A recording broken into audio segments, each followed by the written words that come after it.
Hello students, today we are going to learn about the classification of organic compound on the basis of functional group. In the last video, we learned about the classification of organic compound on the basis of carbon skeleton. But today we have to discuss about the classification based on functional group. Now first of all, what is meant by this functional group? Functional group, it is nothing but it is a atom or group of atom. It is atom or group of atom which determine chemical properties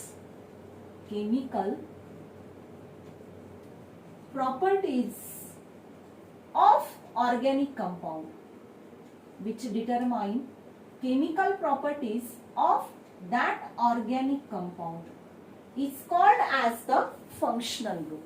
Let us see. Functional group means what? It is an atom or a group of atom which determine what? Which determine chemical properties of that organic compound.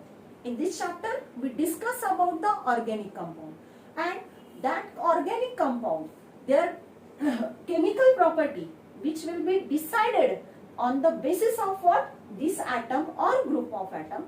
This we have to discuss here. Now in that, the first compound is what? Name of the functional group. This functional group we have to learn. In that, the name of the functional group, here I had drawn some 3 columns here. First column, it is about the name of the functional group. Second one, their structure of that functional group, and the third column, it is of their example. In that, the first one is the halide. Halide means its functional group is what? Functional group, here it is the X. X is the functional group. Now here, X means fluorine, chlorine, bromine or iodine. Here X means what? X may be the halogen. Halogen means what? With the halogens which are present in the 17 group element in the periodic table. Here fluorine, chlorine, bromine or iodine. This X may be fluorine, chlorine, bromine or iodine. Now the example is, its example is CH3Br. Here which atom or which group is present? Here the Br is the functional group. The second one is the cyanide, or it is also called as the nitride. Nitride means it is what?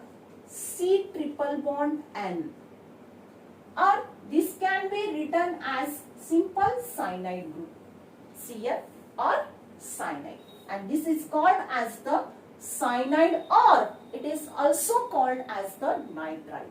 Now the example is again CH3Cl. CH3Cl. Third is the isocyanide.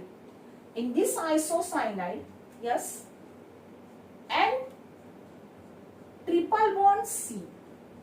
See the difference between the cyanide and isocyanide. Here the bonding towards what? Carbon, and in the isocyanide, here the bonding toward this nitrogen. Cyanide आणि आयसोसायनाइड यांच्यामध्ये काय फरक असतो? Cyanide मध्ये carbon कडून bonding असते. म्हणजे त्याच्यामध्ये आपण फंक्शनल ग्रुप पाहत आहोत. ग्रुप म्हणजे काय की जर आपण बॉन्ड दाखवला म्हणजे इथे या बॉन्डला दुसरा एखादा अल्काइल ग्रुप त्या ठिकाणी मे बी अटॅच असू शकतो. म्हणून फक्त आपण हे ग्रुप किंवा ॲटम यामध्ये सांगत आहोत. म्हणून तुम्ही जेव्हा फंक्शनल ग्रुप विचारले जातात तेव्हा याला डॅश दाखवायचं, म्हणजे हा ग्रुप आहे म्हणून. म्हणजे सायनाइड आणि आयसोसायनाइड मध्ये फरक काय असतो? सायनाइड मध्ये कार्बन कडून बॉन्डिंग असते, तर आयसोसायनाइड मध्ये नायट्रोजन कडून बॉन्डिंग त्यामध्ये असेल. एक्झाम्पल पहा, त्याच्यामध्ये एक्झाम्पल आहे त्याचं CH3NC. मला लक्षात आलं असेल की त्या दोन एक्झाम्पल्स मध्ये आता यामध्ये काय झालं, इथे कार्बन कडून म्हणजे या सायनाइड मध्ये हा कार्बन कडून या कार्बनला बॉन्डिंग आहे. आयसोसायनाइड मध्ये मात्र या नायट्रोजन कडून या कार्बनला त्या ठिकाणी बॉन्डिंग असते. फक्त एवढा स्लाइट डिफरन्स त्या दोघांमध्ये आहे, CN आणि NC. त्यानंतर next one is the nitro compound. Nitro म्हणजे जेव्हा त्यांच्यामध्ये NO2 ग्रुप त्या ठिकाणी प्रेझेंट असतो. NO2 ग्रुप प्रेझेंट असेल तर NO2 या ग्रुपला नायट्रो ग्रुप असं म्हणायचं. आता यामध्ये त्याचं एक्झाम्पल परत आपण घेऊया. CH3NO2 म्हणजे याच्यामध्ये कोणता ग्रुप प्रेझेंट आहे, म्हणजे पहा या कार्बनला NO2 ग्रुप प्रेझेंट आहे, म्हणजे हा नायट्रो कंपाऊंड झाला. त्यानंतर next one is the alcohol. Alcohol म्हणजे ज्याचा फंक्शनल ग्रुप OH असतो. The functional group is the OH. Example आपण घेऊया त्यामध्ये CH3OH. OH हा ऍटम त्याच्यामध्ये प्रेझेंट आहे. त्यानंतर फेनॉल. नेक्स्ट कंपाऊंड आहे फेनॉल. आता फेनॉल मध्ये OH हाच फंक्शनल ग्रुप असतो, पण हा फंक्शनल किंवा हा OH ग्रुप हा मात्र AR म्हणजे एरोमॅटिक रिंगला तो त्या ठिकाणी अटॅच असेल. एरोमॅटिक रिंग म्हणजे काय, जसं लास्ट व्हिडिओ मध्ये पाहिलं आपण एरोमॅटिक कंपाऊंड की ज्यांच्यामध्ये बेन्झिन रिंग आहे आणि त्या बेन्झिन रिंग वर OH ग्रुप त्या ठिकाणी जर असा अटॅच असेल तेव्हा त्या कंपाऊंडला आपण फेनॉल असं म्हणणार आहोत. This is called as the phenol. म्हणून त्याचा जो फंक्शनल ग्रुप म्हणजे आपण जे घेतलं आपण दिस is the C6 example H5OH म्हणजे हा अटॅच आहे त्या बेन्झिन रिंगला. नेक्स्ट आहे प्रायमरी अमाइन. PRI दिले, PRI डॉट. याचा अर्थ होतो it is a primary amine. म्हणजे अमाइन म्हटल्यानंतर यांच्यामध्ये NH2 हा त्या ठिकाणी फंक्शनल ग्रुप त्यांच्यामध्ये प्रेझेंट असतो. याचं एक्झाम्पल आपण घेऊया. It is the CH3 CH2 NH2.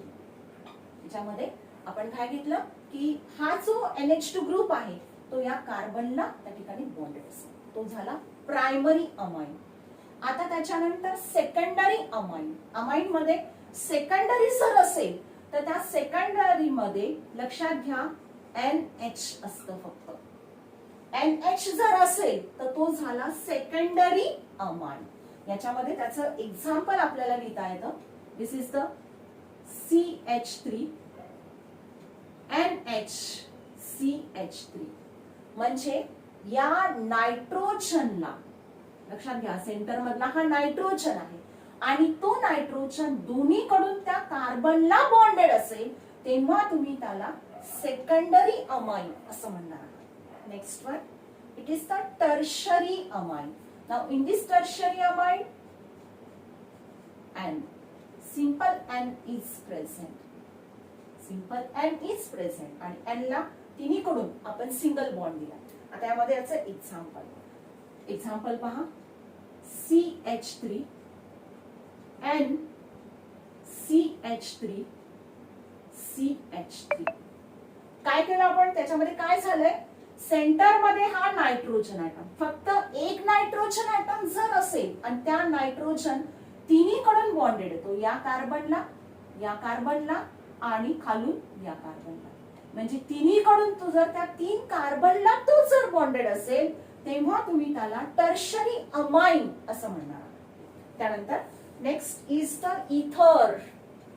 Next compound आहे इथर. इथर मध्ये O COC म्हणजे पहा याच्यामध्ये सेंटर ऑक्सिजन ऍटम प्रेझेंट आहे आणि ऑक्सिजन ऍटम म्हणजे हा ऑक्सिजन डायव्हॅलंट आहे की ज्याच्यामध्ये दोन्ही बाजूनी कार्बन ऍटम जर अटॅच असेल तर त्याला इथर असं म्हणायचं. याचं एक्झाम्पल परत CH3 OCH3. यामध्ये फोकस करा कशावरती, या ऑक्सिजन वरती. म्हणजे ऑक्सिजन ऍटम जर त्याचा असेल तर त्याला इथर असं म्हणायचं. Next one aldehyde. Next organic compound is called as the aldehyde. In the aldehyde, yes CHO. This group CHO हा जर ग्रुप असेल तर त्याला अल्डिहाइड म्हणायचं. Example is what? CH3 CHO. ज्यामध्ये CHO हा फंक्शनल ग्रुप त्या ठिकाणी अटॅच आहे. This is the CHO. Next one ketone. Next one is the ketone. In this ketone, C double bond O.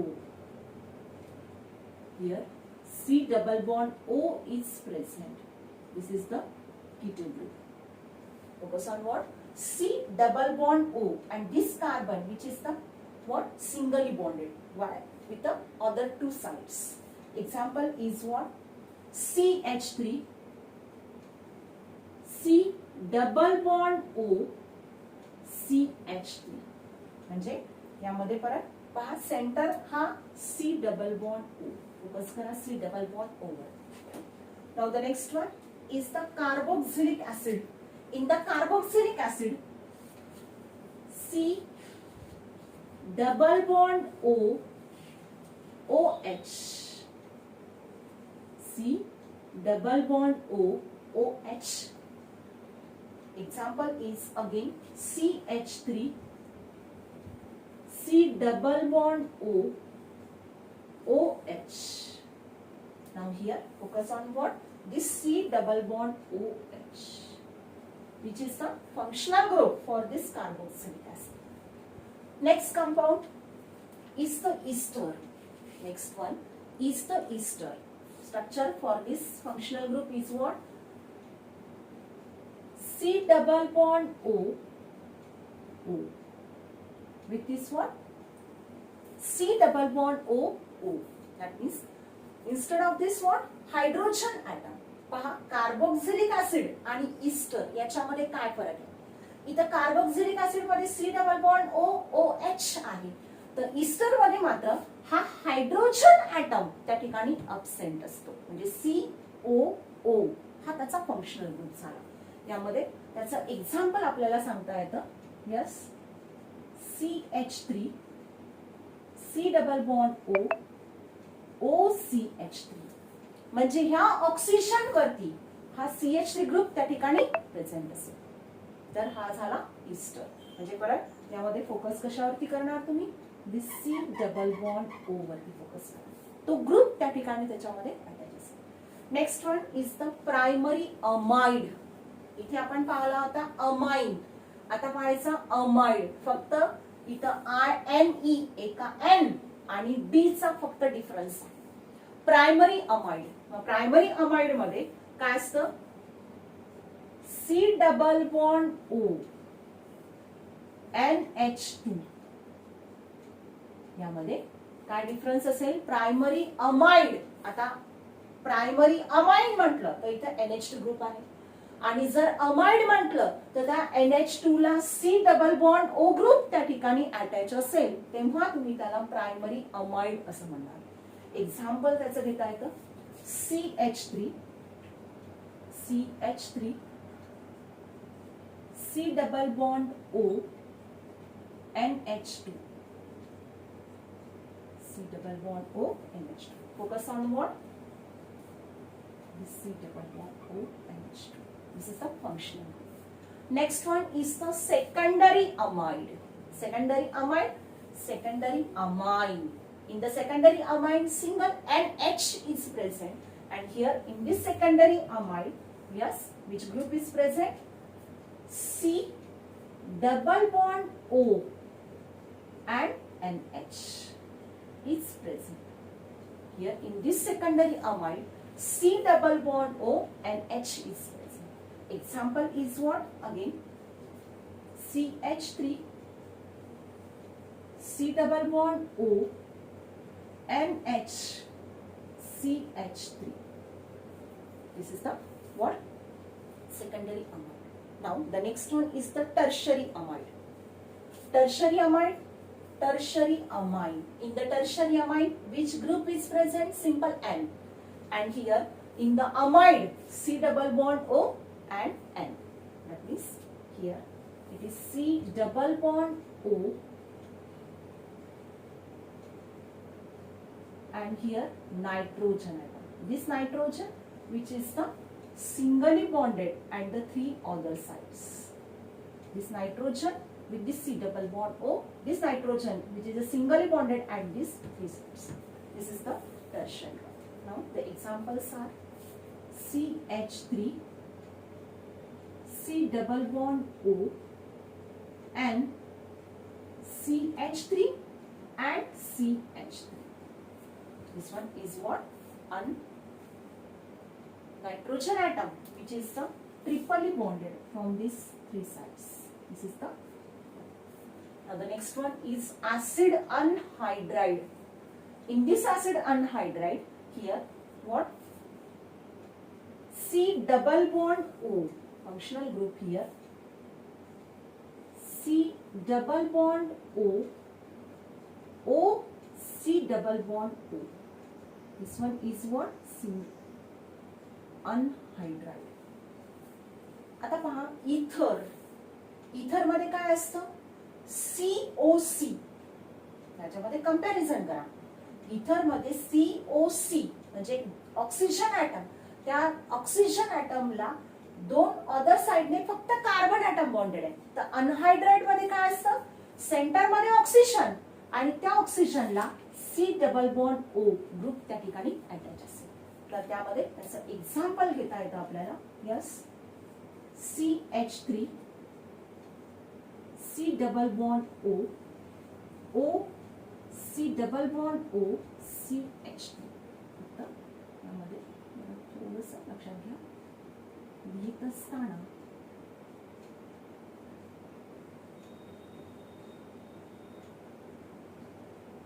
this is the focus on what? This C double bond O, O, C double bond O. This is the anhydride. Next one, it is the acyl chloride. Chloride means Cl is present, but this Cl which is attached to what? This C double bond O, Cl. हा मात्र कशाला attach असेल? C double bond O ला attach असेल. This is the acyl chloride. Example is again CH3, C double bond O, Cl. Focus कशावर करायचंय तुम्हाला? This C double bond O, Cl वर फोकस करा. Next one is the alkane. 10th standard मध्ये तुम्ही alkane शिकला आहात की अल्केन ज्यांच्यामध्ये कार्बन कार्बन मध्ये सिंगल बॉन्ड असतो. कार्बन कार्बन मध्ये सिंगल बॉन्ड जर असेल तर तो कंपाऊंड झाला alkane. Example CH3, single bond CH3. पहा अदर एक्झाम्पल मध्ये कार्बन व्यतिरिक्त एखादे ॲटम त्यामध्ये बाकीच्या फंक्शनल ग्रुप मध्ये तुम्हाला दिसतात. पण अल्केन मध्ये फक्त कार्बन कार्बन आहे, परंतु त्या कार्बन कार्बन मध्ये सिंगल बॉन्ड असतो. त्यानंतर नेक्स्ट आहे alkyne, ending with what? This ENE. ENE जर असेल तर कार्बन कार्बन मध्ये डबल बॉन्ड प्रेझेंट असतो. कार्बन कार्बन मध्ये डबल बॉन्ड आहे. Example is CH2 double bond CH2. Example CH2 double bond CH2. त्यानंतर नेक्स्ट आहे alkyne, ending with YNE. YNE जर असेल तर फंक्शनल ग्रुप त्यांच्यामध्ये असतो C triple bond C. C triple bond C. Carbon carbon मध्ये triple bond असतो. Example is CH triple bond CH. Focus करा त्यामध्ये ट्रिपल बॉन्ड मध्ये. Here the triple bond, here the double bond, here is the single bond. यांच्यामध्ये triple bond असतो. And the last one is the sulfonic acid. Sulphonic acid जर असेल तर याच्यामध्ये SO3H. SO3H हा फंक्शनल ग्रुप त्यामध्ये असेल. This is the SO3H. Example is C6H5 SO3H. ज्यामध्ये इथं कार्बन व्यतिरिक्त यामध्ये कोणता ग्रुप अटॅच आहे? SO3H. This is the last example, sulphonic acid. म्हणजे तुम्हाला 11वी 12वी मध्ये जे ऑर्गॅनिक कंपाऊंड शिकायचे आहे त्या ऑर्गॅनिक कंपाऊंड मध्ये बेसिकली हे फंक्शनल ग्रुप असणारे कंपाऊंड्स आपल्याला त्यामध्ये शिकायचे आहेत. त्याच्यासाठी एखाद्या कंपाऊंडचा फंक्शनल ग्रुप हा आयडेंटिफाय करायचा असेल तर त्याच्यासाठी तुम्हाला हे फंक्शनल ग्रुप जनरली पाठ करावे लागतील. म्हणजे एखाद्या कंपाऊंड मध्ये जर तुम्हाला तो ग्रुप किंवा ऍटम हा काय करतो, त्या पूर्ण होल कंपाऊंडच्या केमिकल प्रॉपर्टीज डिसाइड करतो, अशा ग्रुपला किंवा अशा ऍटमला काय म्हणणार आहोत आपण, फंक्शनल ग्रुप. तर हे फंक्शनल ग्रुप त्या ठिकाणी तुम्हाला शिकतात. तर यामध्ये जे लिहिलेले आहेत त्या पूर्णपणे व्यवस्थित लिहून त्यामध्ये त्या ग्रुप वरती फोकस करायचा आहे तुम्हाला आणि त्याच्यानुसार तुम्हाला ते कंपाऊंड आयडेंटिफाय करतात. आता याच्यामध्ये प्रश्न कशा टाईपचा विचारला जातो की सपोज दिलेला आहे तुम्हाला की write the functional group of the compound. म्हणजे क्वेश्चन विचारत असताना त्यामध्ये प्रश्न विचारत असताना वेगवेगळ्या पद्धतीने क्वेश्चन विचारतात. म्हणजे त्यामध्ये एक विचारत असताना पहिल्या टाईप त्यामध्ये विचारतील की write the functional group of, write functional group, मी इथे फक्त लिहित असताना त्याला FG लिहिले, write the functional group for the following compound, for the following compound. कंपाऊंडचं नेम दिलेलं आहे तुम्हाला, तुम्हाला काय करायचं त्याचा फंक्शनल ग्रुप. सपोज इथर दिले तुम्हाला, इथर किंवा अल्कोहोल दिलाय, अल्कोहोल. थर्ड एक्झाम्पल दिलंय तुम्हाला कार्बोक्सिलिक ऍसिड, कार्बोक्सिलिक ऍसिड. आता यामध्ये तुम्हाला फक्त त्याचे फंक्शनल ग्रुप लिहायचे. आता इथर जर असेल तर इथरचा फंक्शनल ग्रुप काय असतो, COC म्हणजे ऑक्सिजन, हा फंक्शनल ग्रुप आहे. अल्कोहोल जर असेल तर सिंपल OH डॅश लिहून त्या ठिकाणी OH टाकायचा कारण तो ग्रुप आहे, सुरुवातीला सांगितले तुम्हाला. कार्बोक्सिलिक ऍसिड जर असेल C double bond O OH. अशा प्रकारे तुम्हाला क्वेश्चन्स त्यामध्ये विचारले जातात. किंवा एखादा पर्टिक्युलर कंपाऊंड दिलाय तुम्हाला, होल कंपाऊंड दिलाय, suppose CH3 CH2 CH2 NH2 असं दिलंय आणि यामधलं विचारलं तुम्हाला की आयडेंटिफाय द फंक्शनल ग्रुप, किंवा हा जो कंपाऊंड आहे ज्याचा आपण स्ट्रक्चर लिहिलेला आहे, ज्याचा आपण हा फॉर्म्युला लिहिलेला आहे, त्याच्यामधला तुम्हाला तो कंपाऊंड कुठल्या टाईपचा आहे. जसं आता यामध्ये मग काय करणार, कार्बन हायड्रोजन व्यतिरिक्त यामध्ये NH2 ग्रुप आहे. मग NH2 जर ग्रुप असेल तर तो कंपाऊंड कोणता असतो, इट इज द अमाइन. परंतु तो अमाइन कोणता असतो, प्रायमरी अमाइन. म्हणजे यामध्ये सुद्धा तो आपण प्रायमरी अमाइन असेल. तर this is about the classification based on what, functional group.